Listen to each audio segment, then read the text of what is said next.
Ma'am, the accessibility entrance is around the corner. The receptionist's smile was polite enough to fool most people, but the meaning underneath it was sharp. The woman in the wheelchair looked up slowly. I'm not looking for the accessibility entrance, she said. I'm here for a meeting.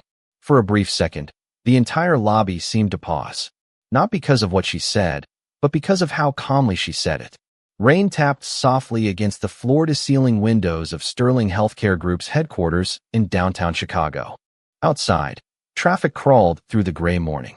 Inside, the polished marble floors reflected cold white light from a chandelier large enough to hang over a luxury hotel. Employees crossed the lobby carrying coffee cups and laptops, moving with the urgency of people who believed every minute mattered. Naomi Carter sat quietly near the revolving doors, her black wool coat still carrying tiny droplets of rain. Her wheelchair was sleek but practical, showing years of careful use rather than luxury. A leather folder rested on her lap. Nothing about her appearance demanded attention. Nothing announced power. That was exactly why Linda Foster had already made up her mind about her. Linda adjusted the scarf around her neck and leaned forward over the reception desk. Who exactly are you meeting with? Her tone remained professional, but her eyes had narrowed. Naomi glanced toward the digital directory mounted behind the desk. The executive board. Linda blinked once. Then she laughed softly. Not loud enough to be rude. Just enough to be dismissive. The executive board? A nearby employee slowed his pace, pretending to check his phone while listening. Naomi nodded. That's right. Linda tapped several keys on her keyboard. Do you have an invitation? No. A confirmation email? No. Linda's smile widened slightly. Then I'm afraid you can't go upstairs. Naomi simply folded her hands atop the leather folder. I see. The response caught Linda off guard. Most people argued. Most people became frustrated. This woman did neither. She simply observed. The silence stretched longer than expected.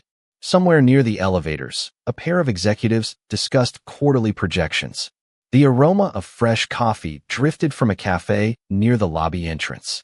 Naomi listened to it all, watched it all. Every interaction, every expression, every small decision people made when they thought nobody important was watching. Linda cleared her throat. You can wait over there if you'd like. She pointed toward a seating area near the back wall. Naomi followed the direction of her finger. The chairs were positioned beside a maintenance hallway, nearly hidden from the main lobby. She looked back at Linda. Why there? Linda shrugged. It's quieter. Naomi held her gaze for a moment. Then she smiled faintly. Of course.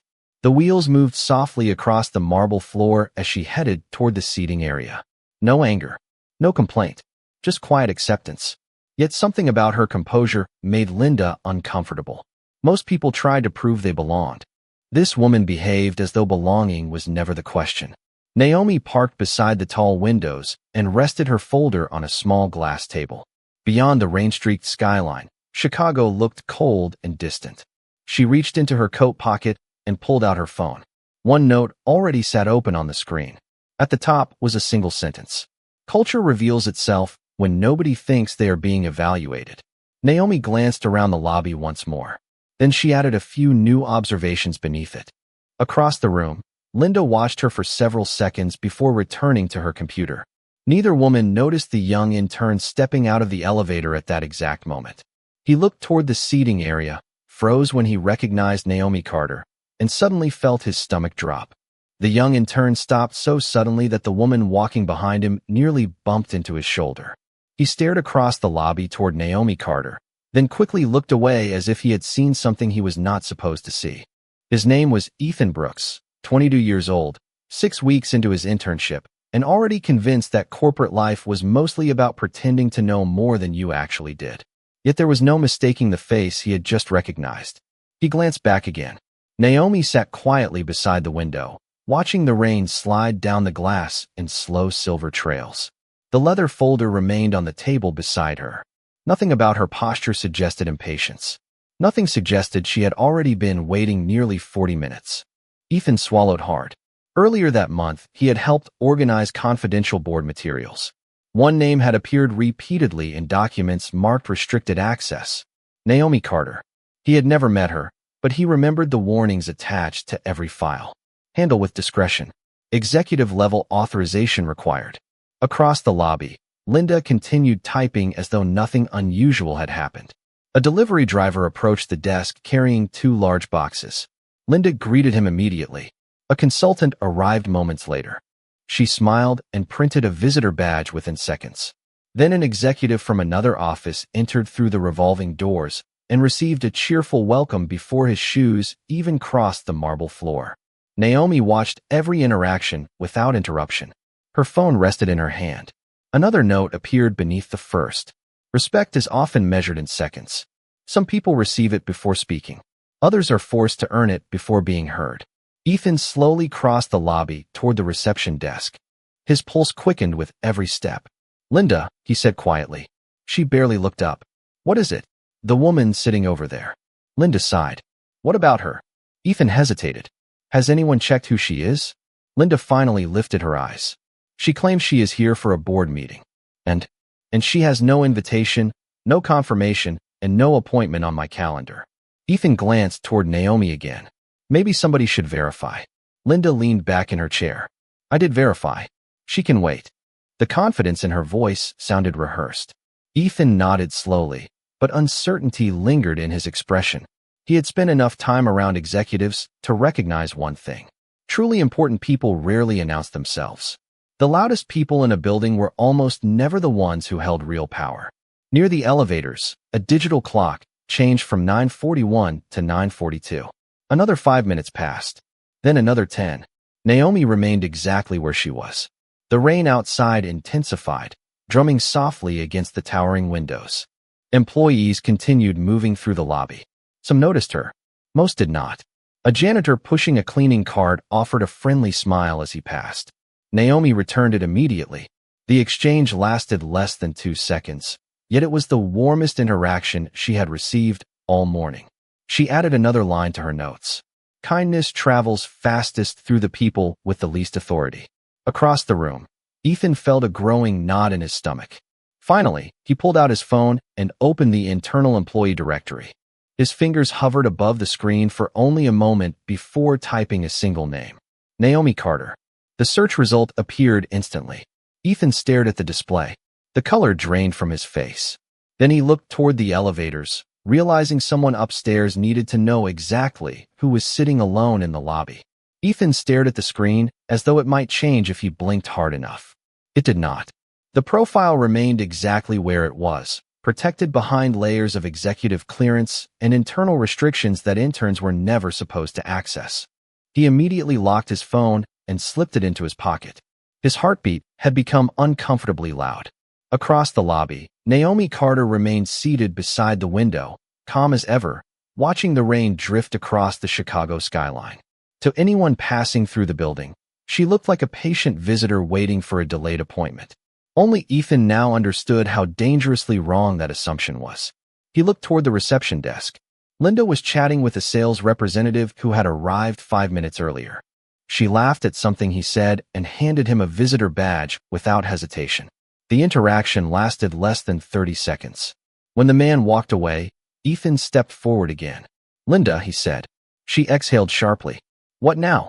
"I think somebody upstairs should know she is here." Linda folded her arms. "You think?" Ethan hesitated carefully. "I am serious. And I am busy." Her attention returned to the monitor. "If she has business here, somebody will eventually come looking for her." The words bothered him more than they should have.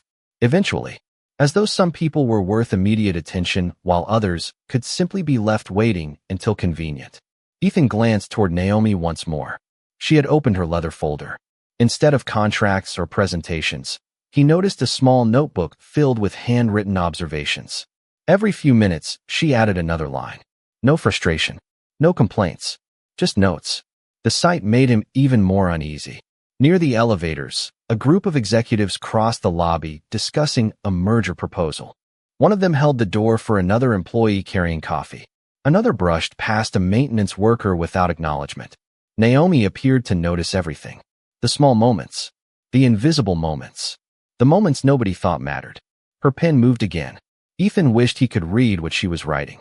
Upstairs, on the 32nd floor, the executive board meeting had already begun.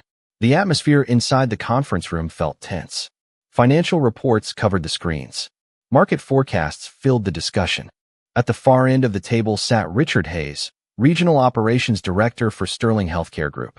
A silver-haired executive was halfway through a presentation when a notification appeared on Richard's tablet. He almost ignored it. Almost.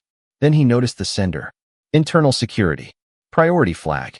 His fingers tapped the message open. The color slowly faded from his face. He read it once, then twice. Around him, the presentation continued uninterrupted. Revenue projections. Expansion strategies. Forecast models. Richard heard none of it. The message contained only one sentence. Naomi Carter has arrived on site and is currently waiting in the main lobby. For several seconds, he simply stared at the screen. Then his chair moved backward across the carpet. The sound was soft, but every head around the table turned toward him. Richard, one board member asked. Is something wrong? Richard stood. His expression had changed completely. Excuse me. He did not explain further. He did not answer questions. He simply grabbed his phone and headed toward the conference room doors. Behind him, puzzled executives exchanged confused looks. In the lobby below, Naomi closed her notebook and rested her hands gently on the leather cover. Her eyes lifted toward the bank of elevators. Somewhere above, she sensed movement beginning. And for the first time that morning, a faint smile touched the corner of her lips. The elevator display began counting downward. 32, 31, 30. Each number reflected briefly across the polished steel doors before disappearing. Naomi watched the descent without moving. Around her, the rhythm of the lobby continued. Phones rang. Shoes clicked across marble.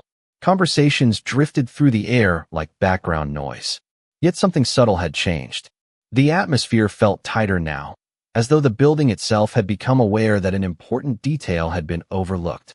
At the reception desk, Linda reviewed emails while occasionally glancing toward Naomi. The longer the woman waited without complaint, the more irritating it became. Most visitors who felt ignored eventually demanded attention. They asked for supervisors. They raised their voices. Naomi did neither. She simply sat there, calm and observant, making notes in a notebook that Linda could not stop thinking about. Finally, Linda stood and walked around the desk. "Ma'am," she said, approaching with a professional smile. "Are you still waiting for someone?" Naomi looked up. "Yes." "Would you like me to contact another department?" "No, thank you." Linda forced a small laugh. "You seem very patient." Naomi nodded. "I have learned that patience reveals things people do not intend to show." For a moment, Linda did not know how to respond. The answer felt harmless, yet strangely unsettling. She returned to her desk without another word. Near the entrance, Ethan pretended to organize visitor packets while secretly watching the elevator display. 22, 21, 20. His palms felt damp. He had never seen an executive alert trigger such an immediate reaction. Whatever happened next, he knew the morning was about to become very different. Upstairs, Richard Hayes moved quickly through a private corridor connected to the executive level. Several employees greeted him as he passed. He acknowledged none of them. His phone remained pressed against his ear. "How long has she been there?" he asked. The voice on the other end answered. Richard stopped walking for half a second. "An hour." The words came out sharper than intended. A nearby assistant looked up in surprise. Richard resumed moving immediately. His expression darkened. "An hour." Naomi Carter had been sitting in the lobby of a company she partially owned for over an hour. The realization tightened his chest. Back downstairs, Naomi closed her notebook again. Her observations had become increasingly detailed. Names, interactions, patterns, small choices repeated throughout the morning. She was not studying efficiency. She was studying character. A maintenance employee walked past carrying supplies. He accidentally dropped a cleaning cloth. Before he could bend down, Naomi picked it up and handed it back with a smile. "Thank you, ma'am," he said warmly. "You are welcome." The exchange lasted only seconds. Yet Ethan noticed something important. The maintenance worker smiled when he left. Not because he had been helped, but because he had been treated as though he mattered. Naomi watched him disappear down the hallway. Then she wrote one final note. Respect costs nothing, yet some organizations spend millions trying to replace the trust it creates. At that exact moment, the elevator display reached the lobby level. A soft chime echoed through the room. Several people looked up automatically. The doors began to slide open, and the first person stepping out was Richard Hayes. Richard Hayes stepped out of the elevator with a speed that immediately drew attention. Conversations softened. Employees glanced toward him, sensing urgency in the way he crossed the marble floor. Richard was known for moving with measured confidence. Today, there was nothing measured about him. His eyes swept across the lobby until they found Naomi near the window. The tension in his shoulders eased for the briefest moment. Then he noticed where she was sitting. Not near the executive elevators. Not in a private waiting area. Not even near the reception desk. She had been placed in the corner of the lobby beside a maintenance hallway. Richard's jaw tightened. Ethan saw the reaction instantly. Across the reception desk, Linda finally looked up from her computer. Her expression brightened. "Good morning, Mr. Hayes." Richard did not answer. He continued walking. Linda stood, confused. "Mr. Hayes?" Still no response. Every step echoed against the polished floor. Naomi remained seated, watching him approach with the same calm expression she had worn all morning. She did not appear surprised. If anything, she seemed quietly curious. Richard stopped several feet away from her. For a second, neither person spoke. The rain continued tapping softly against the glass behind them. Then Richard lowered his head slightly. "Ms. Carter," he said, "I sincerely apologize." The words landed like a stone in still water. Nearby employees froze. Ethan nearly stopped breathing. Linda stared from behind the desk. Naomi looked up at him. "For what?" she asked gently. Richard glanced around the lobby. "For the fact that you have been waiting here for over an hour." Naomi folded her hands together. "Have I?" "Yes." Richard's voice carried genuine discomfort now. "And that should never have happened." Naomi considered his answer. "Interesting." Richard noticed the notebook resting beside her. He noticed the pages filled with observations. His stomach sank slightly. He knew exactly why she had come today. The board knew. A confidential evaluation had been scheduled months ago. Yet seeing that notebook made the situation feel much more real. Naomi followed his gaze. "You seem concerned about my notes." Richard managed a faint smile. "I would be lying if I said otherwise." A few employees exchanged nervous glances. Nobody understood the conversation, but everyone understood something important was happening. Linda finally stepped out from behind the desk. "Mr. Hayes, is there a problem?" Richard slowly turned toward her. The look in his eyes made her stop halfway across the floor. "A problem?" he repeated. The question lingered in the air. Not angry. Not loud. Somehow worse. His gaze shifted briefly toward the seating area where Naomi had spent the morning. Then back to Linda. For the first time since arriving downstairs, Richard noticed the visitor log on her screen. He noticed the absence of any special access requests. He noticed that nobody had bothered to notify executive leadership. One oversight after another. Naomi watched quietly as realization continued spreading across his face. The lobby felt smaller now. Tighter. The kind of silence that appears moments before important truths are spoken aloud. Richard drew a slow breath. Then he looked back toward Naomi and said, "Ms. Carter, the board has been waiting for you. The question is whether you are still willing to meet with them." Naomi glanced toward the rain beyond the glass. Then toward the dozens of employees now pretending not to watch. Finally, she smiled faintly and reached for her notebook. "That depends," she said. "On what?" Richard asked. Naomi closed the cover gently. "On whether this company is the same organization your reports claim it is. And so far, I am still deciding." The lobby remained silent for several seconds after Naomi's words settled into the air. Even the usual sounds seemed farther away now. The ringing phones, the quiet conversations, the steady hum of climate control hidden behind polished walls. Richard Hayes stood motionless, absorbing what she had said. He had spent 23 years in corporate leadership. He knew financial reports, expansion plans, acquisitions, and negotiations worth hundreds of millions of dollars. Yet at that moment, he understood something uncomfortable. The most important evaluation happening inside Sterling Healthcare was not taking place in the boardroom upstairs. It was happening right here in the lobby. Naomi rested her notebook on her lap and glanced toward the reception desk. Linda suddenly found the marble floor fascinating. She avoided eye contact, rearranging papers that did not need rearranging. The confidence she had displayed earlier was gone. In its place sat uncertainty. Richard followed Naomi's gaze. "Would you like to proceed upstairs?" he asked carefully. Naomi did not answer immediately. Instead, she looked toward Ethan. The young intern nearly jumped when he realized she was looking directly at him. "What is your name?" she asked. "Ethan Brooks, ma'am." "How long have you worked here, Ethan?" 6 weeks. A faint smile touched Naomi's face. And yet you were the only person who thought to verify who I was. Ethan felt heat rise into his cheeks. I was just trying to help. Exactly. Naomi nodded.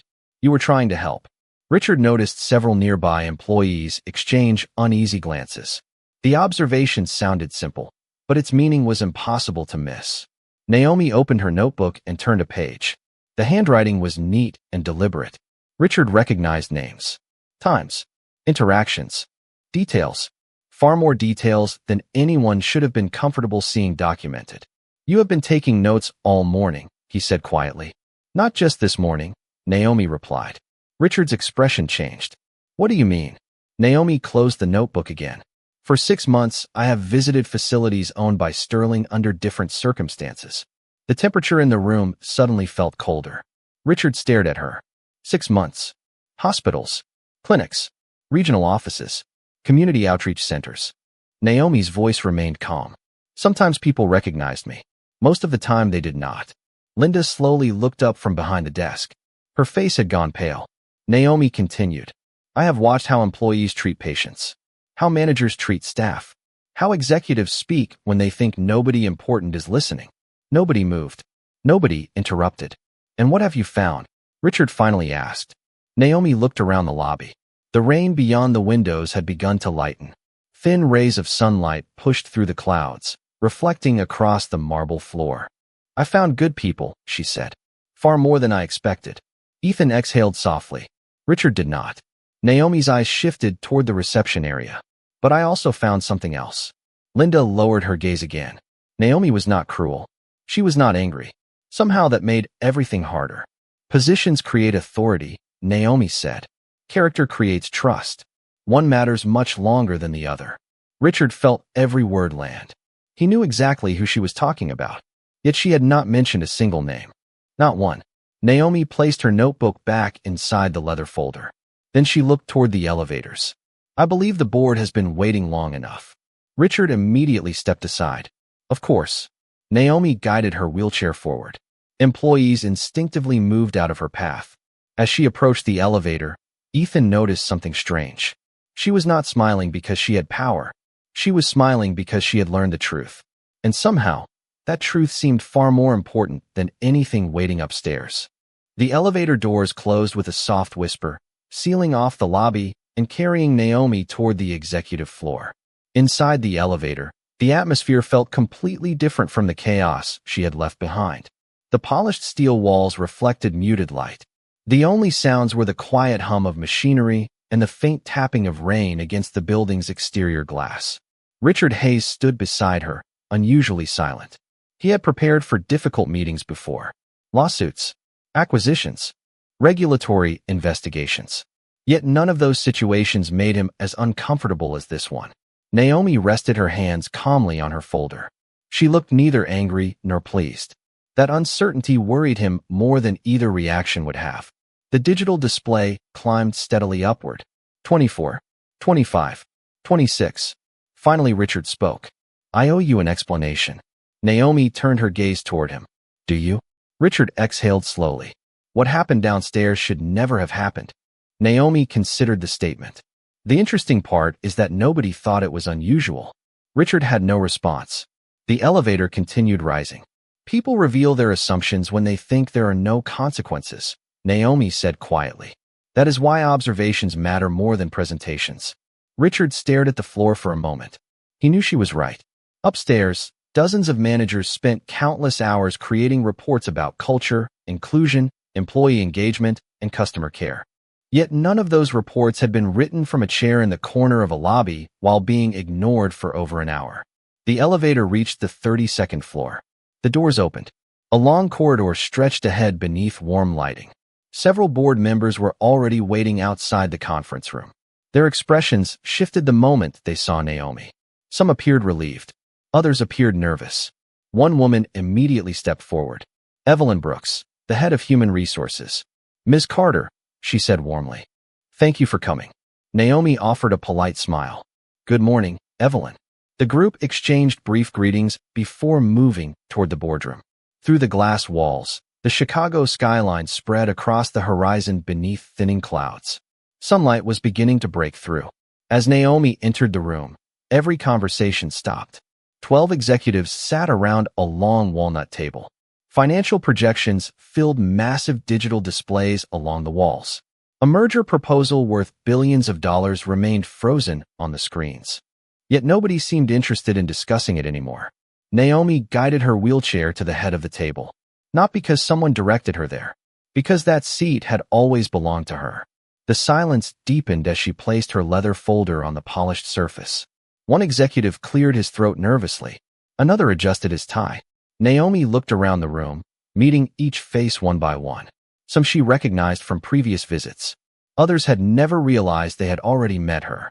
Finally, she opened the folder. Instead of financial documents, a thick stack of handwritten notes appeared. Richard felt his stomach tighten again. The notebook from the lobby had not been an isolated record. It was only a fraction of something much larger. Naomi rested one hand on the stack and looked around the room. "Before we discuss the future of this company," she said calmly, "I think we should discuss what kind of company it actually is." No one interrupted. No one reached for a presentation remote. Outside the glass walls, sunlight spread across the city. Inside the boardroom, every executive suddenly understood that the real meeting was only beginning. No one spoke after Naomi's opening statement. The conference room felt suspended between two worlds. One was the world of presentations, projections, and carefully prepared talking points. The other was the world Naomi had spent 6 months quietly observing. The second world was the one that mattered now. She lifted the first stack of notes and placed it in the center of the table. The sound of paper against polished wood seemed unusually loud. "I visited 14 facilities," she said. 9 hospitals, 3 outpatient centers, and 2 administrative offices. Several executives exchanged nervous glances. Naomi opened the top file. "The good news is that many employees care deeply about the people they serve." A few shoulders relaxed. A nurse in Milwaukee stayed 40 minutes after her shift ended to help an elderly patient find transportation home. She turned a page. A maintenance supervisor in Indianapolis spent his own lunch break repairing wheelchairs that were not technically his responsibility. Another page. A receptionist in Columbus learned sign language because one family visited every week and she wanted them to feel welcome. The room remained silent, but the tension shifted slightly. These were not accusations. They were observations. Real people. Real moments. Naomi continued. "Those employees represent the company better than any marketing campaign ever could." Richard noticed several executives nodding. Then Naomi closed the file. The sound immediately erased the brief sense of comfort that had appeared. "Unfortunately," she said, "that is not the entire picture." She opened a second folder. This one was thicker. Much thicker. Nobody missed the difference. "In 6 months, I documented 73 incidents where employees or visitors were treated differently based on appearance, age, disability, language, or perceived social status." A man near the end of the table shifted in his chair. Another removed his glasses and rubbed his eyes. Naomi did not raise her voice. She did not need to. The facts carried their own weight. Most were small incidents. Nobody was trying to be cruel. That is what makes them dangerous. She looked around the room. People rarely announce their bias. It appears in assumptions. It appears in impatience. It appears in who receives attention first. Richard immediately thought about the lobby. Naomi turned another page. This morning provided a useful example. Several executives froze. No names had been mentioned, but everyone understood. A visitor arrived. She was not greeted warmly. She was not offered assistance. She was directed away from visible areas of the lobby. The room became very still. Naomi continued reading. Employees who arrived later received immediate service. No one verified her identity. No one questioned the situation until an intern became curious. Ethan's name was not spoken, yet his actions suddenly felt larger than he realized. Naomi closed the folder and folded her hands. Sunlight continued spreading across the windows behind her, gradually replacing the gray tones of the morning storm. "Culture is not measured when executives are watching," she said quietly. "Culture is measured when nobody believes they are being evaluated." No one interrupted. No one defended themselves. For the first time, the board members were not looking at charts or financial forecasts. They were looking inward. Naomi glanced toward the skyline beyond the glass, then back toward the people seated around the table. And there is one more detail you should all know. Her voice remained calm, yet something in her expression made every person in the room sit a little straighter. The lobby was never supposed to be part of today's evaluation. It became part of the evaluation because of choices your employees made this morning. The room remained silent after Naomi's final sentence. Nobody reached for a defense. Nobody attempted an explanation. The truth had a way of making rehearsed responses feel unnecessary. Sunlight now filled nearly half the boardroom, casting long reflections across the walnut table. Naomi sat quietly, giving everyone time to absorb what she had said. Richard Hayes noticed something unusual. The executives were no longer worried about the evaluation report. They were worried about disappointing her. There was a difference. One was fear of consequences. The other was recognition of failure. Naomi opened another folder. This one contained fewer pages. She slid several photographs across the table. The nearest executive picked one up carefully. It showed a small clinic waiting room in Ohio. An elderly man sat alone while employees walked past. Another photograph showed a hospital entrance in Missouri where a volunteer helped visitors navigate a confusing parking area after her shift had already ended. More photographs followed. Some revealed kindness. Others revealed indifference. Together, they painted a picture far more honest than any quarterly report. Numbers tell you what happened, Naomi said. People tell you why it happened. Evelyn Brooks nodded slowly. You were looking for patterns. Naomi smiled faintly. Exactly. She folded her hands. And patterns always reveal priorities. One board member leaned forward. What pattern concerned you the most? Naomi did not answer immediately. Instead, she looked toward the city skyline beyond the glass. Traffic moved far below like streams of silver. Finally, she turned back.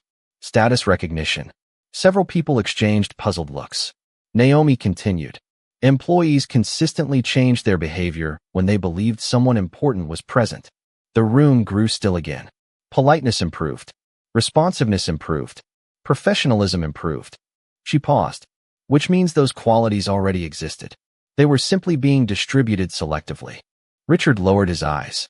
The observation cut deeper than any accusation could have. Naomi opened her notebook to a page covered in neat handwriting. This morning, one employee treated a visitor as an inconvenience. Nobody needed clarification. Another employee became curious and verified information before making assumptions. She turned the page.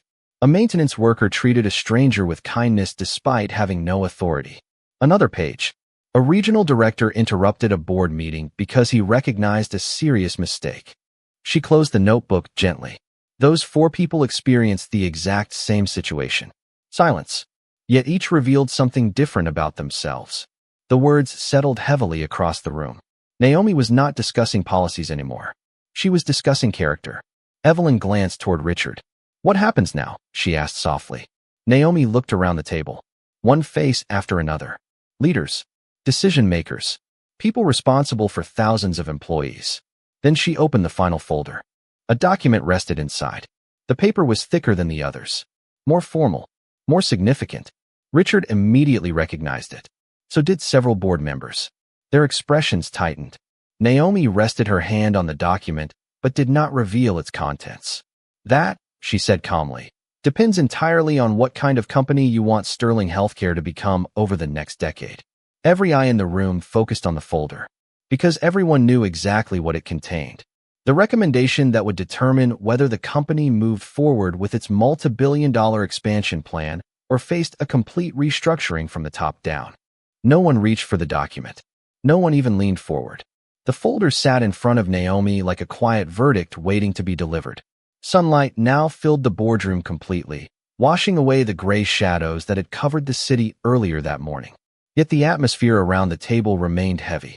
Naomi looked at the faces surrounding her. Some appeared anxious. Others appeared exhausted. A few seemed ready to accept whatever came next. She understood all of them. For 6 months, she had watched this company from the ground level.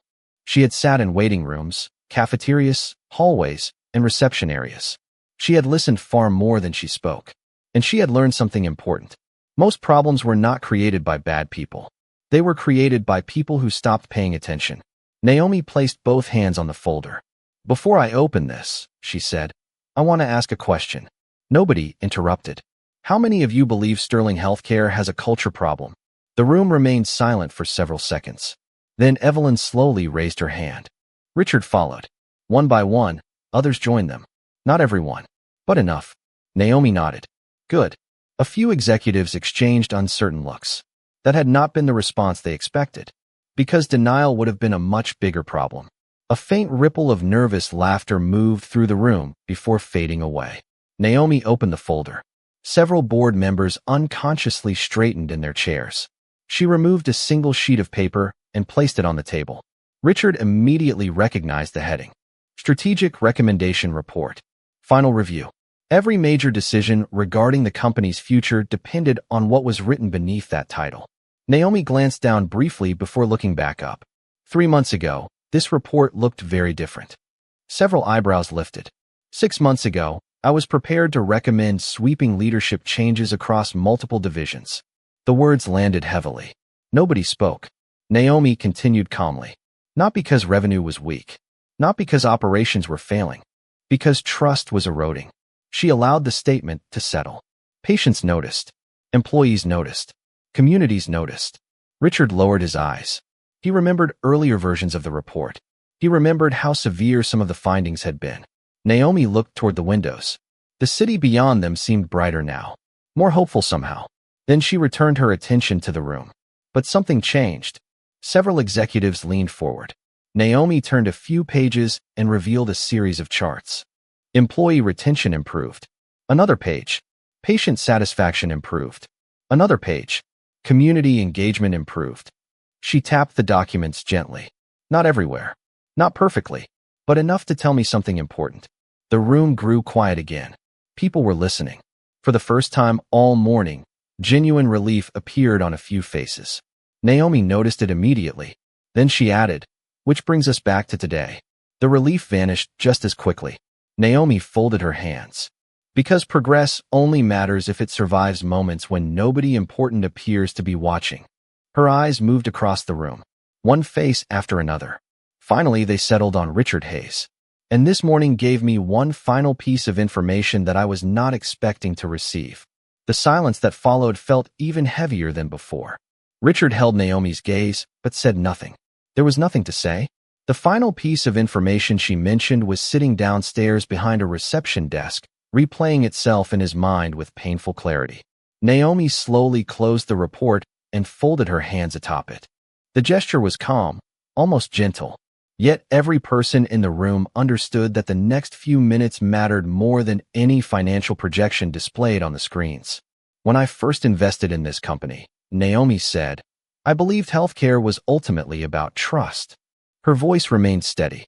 People enter our buildings on some of the hardest days of their lives. They arrive frightened, exhausted, uncertain, and vulnerable. The quality of care matters. The expertise matters. But before any of that happens, someone greets them. Several executives lowered their eyes. Naomi continued. That first interaction becomes a promise. Sometimes a promise that they matter. Sometimes a promise that they do not. Sunlight reflected across the polished table as she opened her notebook one final time. This morning, I arrived as a stranger. She paused. Nobody knew my title. Nobody knew my ownership position. Nobody knew why I was here. The room remained completely silent. That was the point. Evelyn Brooks slowly nodded. She finally understood. The lobby had not been an accident. It had become a test. Naomi turned a page. The encouraging part is that one employee chose curiosity over assumption. She thought of Ethan. Another employee chose kindness despite having no authority to gain from it. She thought of the maintenance worker. Then she closed the notebook. The disappointing part is that respect appeared only after status became visible. The words landed heavily. No one challenged them because no one could.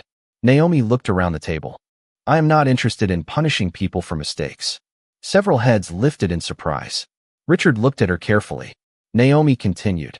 Fear changes behavior temporarily. Understanding changes behavior permanently.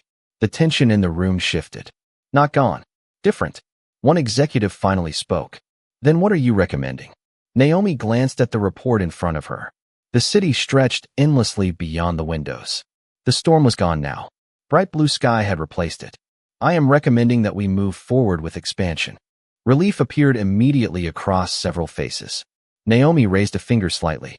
With conditions. The relief vanished. Every regional leader will participate in direct service observation programs. Another executive straightened in his chair. Naomi continued.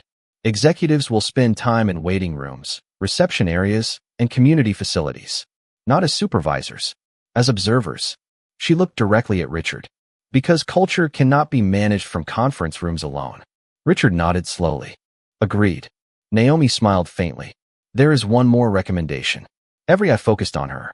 She reached into the folder and removed a single sheet. An employee recognition initiative. Evelyn blinked. Recognition? Naomi nodded. The people who quietly create trust should be noticed. She placed the paper on the table. At the top was one name. Ethan Brooks. Beneath it was another.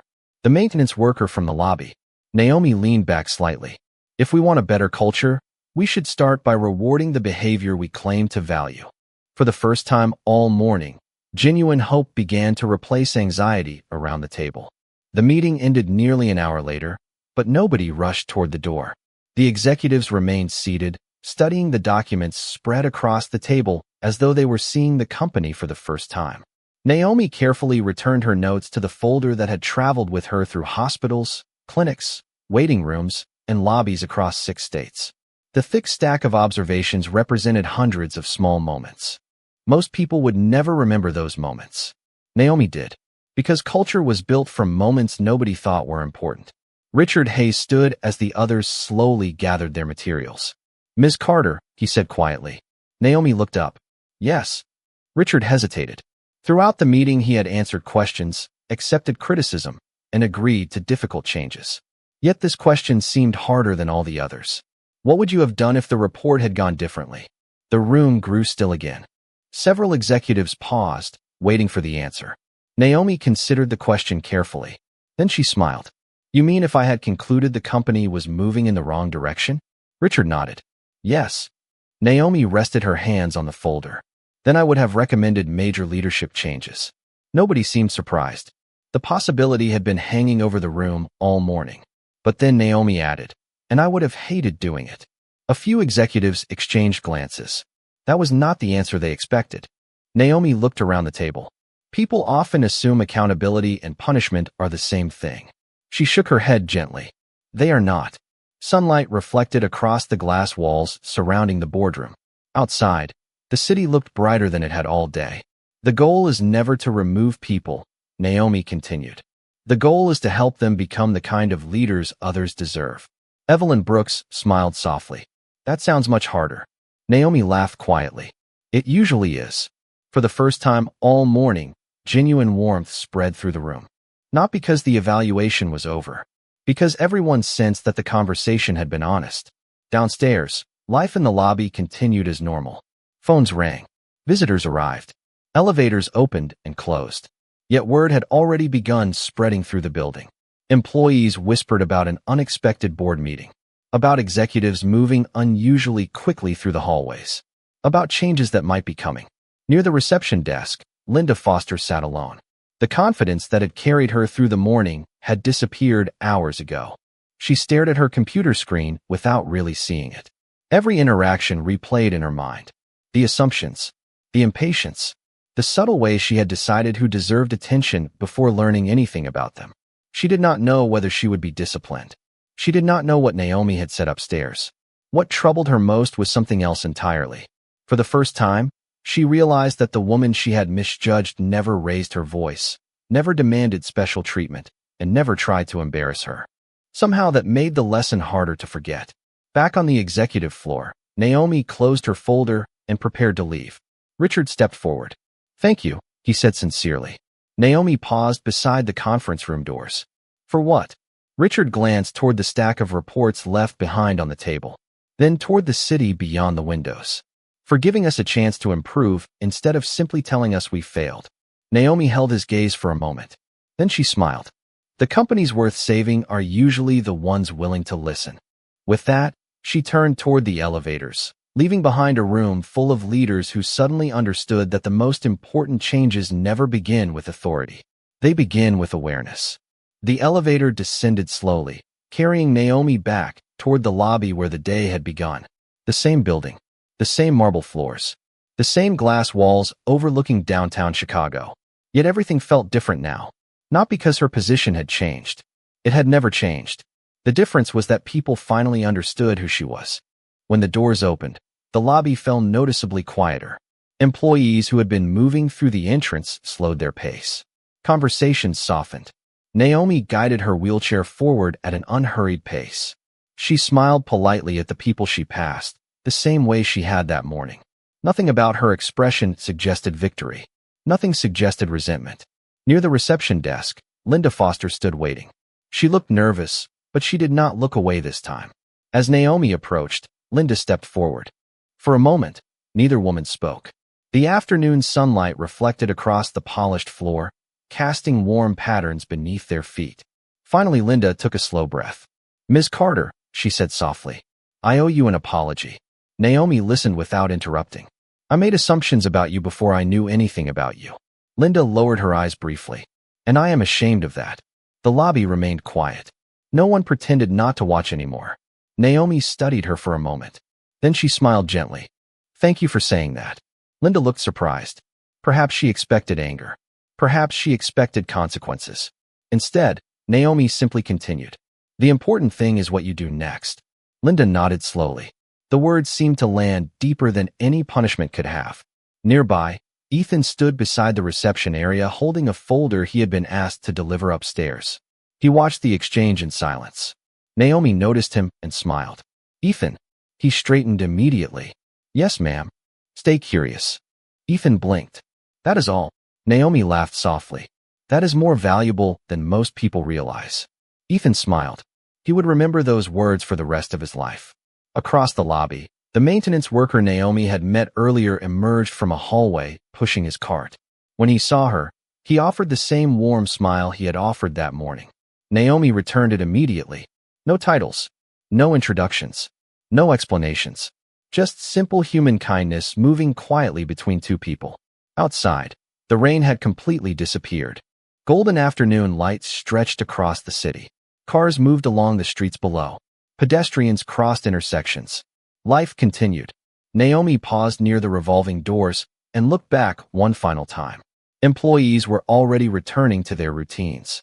Phones were ringing. Visitors were arriving. Work was continuing. Yet something invisible had shifted. Not perfectly, not permanently, but enough. Enough for people to think twice before making assumptions. Enough for leaders to pay closer attention. Enough for a company to become slightly more human than it had been that morning. Naomi turned toward the sunlight waiting beyond the glass.